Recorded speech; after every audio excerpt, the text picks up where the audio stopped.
शिक्षक वृंद आणि माझ्या प्रिय मित्रांनो, आज मी तुमच्या समोर क्रांतिज्योती सावित्रीबाई फुले यांच्याविषयी काही शब्द बोलणार आहे. अंधारातून प्रकाशाकडे ज्यांनी आम्हाला पोहोचवले, अंधारातून प्रकाशाकडे ज्यांनी आम्हाला पोहोचवले, चूल मूल या पलीकडे हे जग ज्यांनी दाखवले.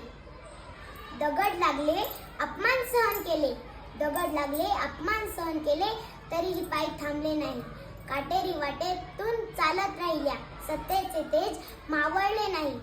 हातात पुस्तक, डोळ्यात स्वप्न, हातात पुस्तक, डोळ्यात स्वप्न, मनात पेटली शिक्षणाची ज्वाळा.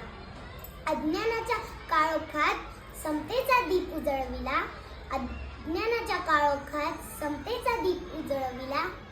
ज्योतिबांसोबत घेतला निर्धार, ज्योतिबांसोबत घेतला निर्धार.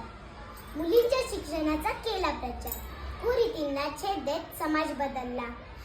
नवीन विचारांचा भारत घडवला. नारींसाठी त्या ठरल्या आशेचा किरण. त्या शिक्षणकर्त्या क्रांतिज्योती सावित्रीबाई फुले यांना माझा कोटी कोटी प्रणाम. धन्यवाद. जय हिंद, जय भारत.